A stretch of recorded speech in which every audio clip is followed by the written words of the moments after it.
ย่างบางตาลมีดาวอีกนะครับเราแจกทุกวันนะครับไม่ต้องเขินต้องอายนะครับได้ครับได้ไม้เท่าไหร่คะผู้สุดแจกคุณสถานีรถไฟบางซ่อนครับ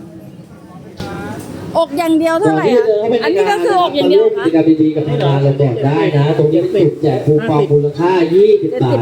50โอ้มีเล็กมีใหญ่มีสถานีรถไฟบางซ่อนครับสถานีรถไฟบางซ่อนไก่ย่างบางตาลการในหน้านะครับเพียงให้ท่าน